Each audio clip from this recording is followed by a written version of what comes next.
ఉండాలి.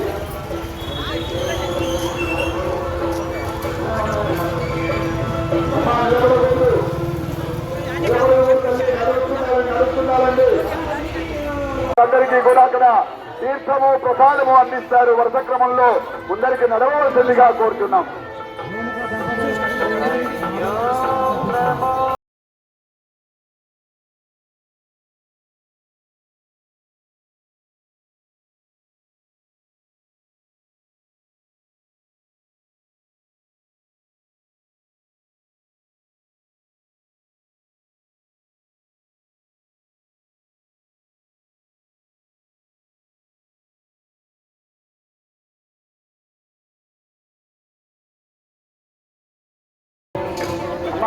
దర్శనం చేసుకుంటూ నడుస్తూ ఉండండి. దర్శనం చేసుకుంటూ నడుస్తూ ఉండండి.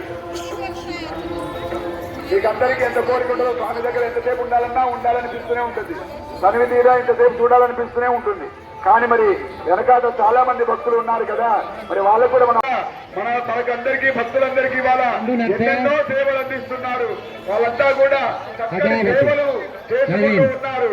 వేల మంది భక్తులు వచ్చినా కూడా ఎవరికి ఎక్కడ ఏ చిన్న ఇబ్బంది కలగకుండా వాళ్ళందరూ కూడా మీకు ఎన్నో సేవలు అందిస్తున్నారు. వాళ్ళందరికీ సహకరించండి. వారంతా కూడా మీకు చక్కగా ఇంకా ఇంకా ఇంకా సేవలు చేశారనిపించే విధంగా మీరందరూ కూడా చక్కగా అనుకూలంగా మీరంతా కూడా స్వామిని దర్శనం చేసుకోవాల్సిందిగా కోరుతున్నాం. స్వామిని ఇక్కడ దర్శించుకున్న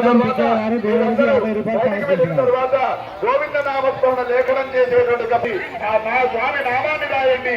గోవింద గోవింద అనేటువంటి నామాన్ని పలకండి. స్వామి వారి యొక్క అనుగ్రహారా స్వామిని వీక్షించండి. మనసారా స్వామిని ప్రార్థించండి. అర్చన వాళ్ళు ఎవరి పంపించండి అమ్మా.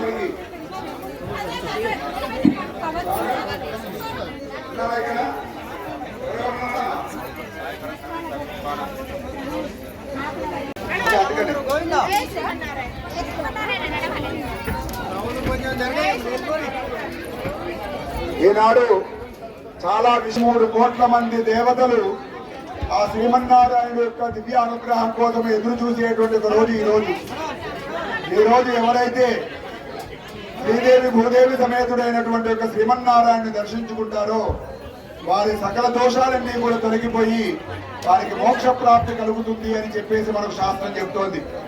ఇది భగవంతుడు సాక్షాత్తు వరమిచ్చాడు.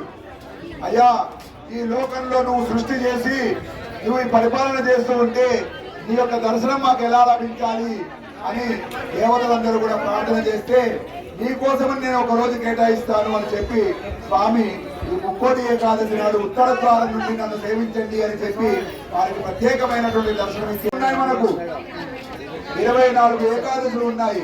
మరి 24 ఏకాదశులు ఉండగా ఈ రోజే విశేషం ఏమిటి అంటే ఈ రోజే కాదండి, మరొక 5 ఏకాదశులు ఉన్నాయి.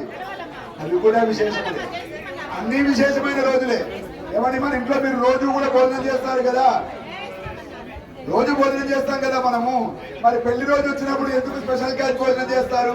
పుట్టినరోజు వచ్చినప్పుడు ఎందుకు స్పెషల్ గా చేస్తారు అంటే అది ఒక ప్రత్యేకమైనటువంటి ఒక రోజుగా మనం పరిగణించి ఆ రోజును మనం అభిమానిస్తాం కాబట్టి ఆ రోజు ఒక జంటగా అయినామని, ఆ రోజు మన పిల్లవాడు పుట్టాడు అని ఎలాగైతే మనందరం కూడా సంతోషంగా ఒక పండుగ జరుపుకుంటామో ఆ స్వామి కూడా మన కోసమని చెప్పేసి ప్రత్యేకంగా ఈ రోజు నాడు ఈ పని చేసినట్లయితే మీరు కోరుకున్నటువంటి ఒక కోరికలన్నీ కూడా నెరవేరుస్తారు అని ఆయన ఆజ్ఞ కలిగించాడు కాబట్టి మనందరికీ కూడా తొలి ఏకాదశి, శయన ఏకాదశి, పరివర్తన ఏకాదశి, ఉత్థాన ఏకాదశి, భీష్మ ఏకాదశి, వైకుంఠ ఏకాదశి, ఇలాంటి ఏకాదశులు చాలా చాలా విశేషమైనటువంటివి. భీష్మ ఏకాదశి నాడు స్వామి యొక్క 1000 నామాలు అవతరించినటువంటి ఒక రోజు మనందరికీ కూడా. అలాంటి ఒక విశేషమైనటువంటి ఏకాదశులలో ఈ 33 కోట్ల మంది దేవతలకు దర్శనమిచ్చేటువంటి ఒక రోజుగా ఈ ముక్కోటి ఏకాదశిని మనం పిలుచుకుంటాము. ఈనాడు స్వామిని దర్శిస్తే మన దోషాలన్నీ కూడా తొలగిపోతాయి. ఇప్పుడు మీరందరూ కూడా 7 ద్వారాలు దాటుకుంటూ వచ్చారు. వైకుంఠంలో కూడా దేవతలందరూ కూడా ఈ యొక్క 7 ద్వారాలు దాటుతూ వస్తారు. మీరందరూ బహుశా గమనించి ఉంటారు. ఒక్కొక్క ద్వారానికి ఒక్కొక్క పేరుంది. చూసారా మీరందరూ కూడా? ఏం పేరున్నాయి? అయ్యో నేను చూడే పంతులు గారు, అయ్యో నేను అంటారేమో. మీరు గమనించినట్లయితే వాటి మీద మీకోసం నేను మరొకసారి చెప్తున్నాను. తేజోద్వారము, యశోద్వారము, బలద్వారము, వీర్యద్వారము, విజయద్వారము, కీర్తి ద్వారము, ఐశ్వర్య ద్వారము అనేటువంటి ఒక 7 ద్వారాలు మీరు దాటుకుంటూ వచ్చారు. ఇవి మనకు ప్రార్థించిన పిమ్మట ఇవో నేను మిమ్మల్ని అనుగ్రహిస్తున్నాను అని చెప్పి శ్రీదేవి భూదేవి సమేతుడైనటువంటి యొక్క శ్రీమన్నారాయణుడు ఆదిశేషుపై మనకు ఏం చేసి ఉండి మనందరినీ కూడా అనుగ్రహిస్తున్నాడు.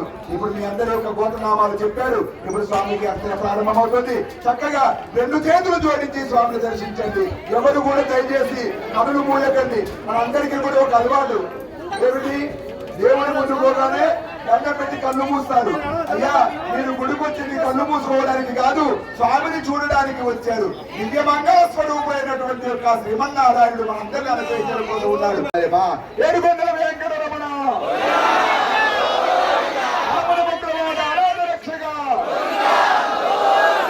ఇంకొక్కసారి ఏడుకొండల వెంకటరమణ గోవింద. ఆయన కోసం మరొక్కసారి ఆపద ఒకసారి చక్కగా దర్శించండి.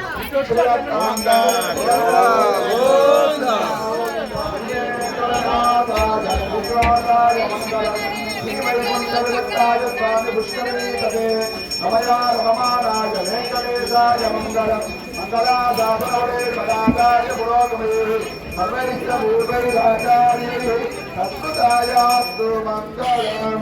గోవింద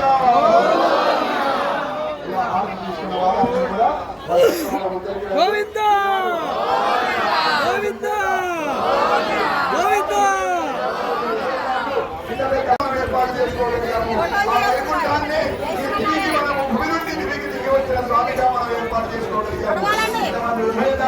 మన సూర్యాపేట పట్టణంలో సంవత్సరానికి ఒకసారి అందరూ కలిసి ఏర్పాటు చేయించినటువంటి యొక్క మండపానికి అనుగ్రహాన్ని మనం పొందవలసిందిగా మీరందరూ కూడా వారి నామాన్ని తెప్పిస్తుండవలసిందిగా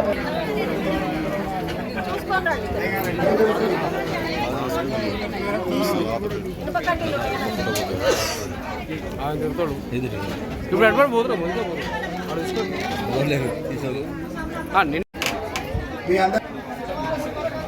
ఈ ముక్కోటి ఏకాదశి నాడు స్వామివారిని 33 కోట్ల మంది దేవతలు ఆయనను దర్శిస్తారు అని చెప్పి దేవుడైనటువంటి వాడు ఒకడే దేవదేవుడు. ఆ శ్రీమన్నారాయణ సృష్టి చేసినటువంటి దేవుడికి 33 కోట్ల మంది దేవతలందరూ కూడా ఆయన చెత్తకు చేరి ఆయన దర్శనం కోసం పలికాపడేటువంటి ఈ ముక్కోటి ఏకాదశి నాడు మనమందరం కూడా చక్కగా ఇక్కడ ఆ వైకుంఠంలో శ్రీదేవి భూదేవి సమేతుడైనటువంటి శ్రీమన్నారాయణుడు ఎలాగైతే ఆదిశేషం మీద ఉండి ఎలాగైతే అనుగ్రహిస్తారో మన భానుగుడి పక్కన ప్రజలందరి యొక్క భాగ్య విశేషము చేత ఈనాడు ఇక్కడ ఎంతో మంది ఉదారులైనటువంటి యొక్క భక్తుల యొక్క తమ ద్రవ్యము చేత ఇక్కడ ఇంత వైభోగంగా ఇంత పెద్ద మండపాన్ని మనం ఏర్పాటు చేసుకొని ఎంతో వైభోగము కదా 7 ద్వారాలు, తేజోద్వారము, యశోద్వారము, బలద్వారము, వీర్యద్వారము, విజయద్వారము, ఐశ్వర్యద్వారము, కీర్తి ద్వారాలతోటి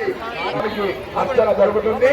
అందరూ కూడా 2 చేతులు జోడించి స్వామిని నమస్కరిస్తూ ఉండండి. దయచేసి ఎవరు కూడా కళ్ళు మూయకండి. ఇక్కడ ఉన్న కొద్ది క్షణమైనా కూడా మీరందరూ చక్కగా కనులు తెచ్చి ఆయనను వీక్షించండి, మనసారా ప్రార్థించండి ఆయనను గురించి. ఓం కేశవాయ నమః, ఓం నారాయణాయ నమః, ఓం మాధవాయ నమః, ఓం గోవిందాయ నమః, ఓం విష్ణవే నమః, ఓం మధుసూదనాయ నమః, ఓం త్రివిక్రమాయ నమః, ఓం వామనాయ నమః, ఓం శ్రీధరాయ నమః, ఓం ఋషికేశాయ నమః, ఓం పద్మనాభాయ నమః, ఓం దామోదరాయ నమః ఓం చక్రజనాయ నమః ఓం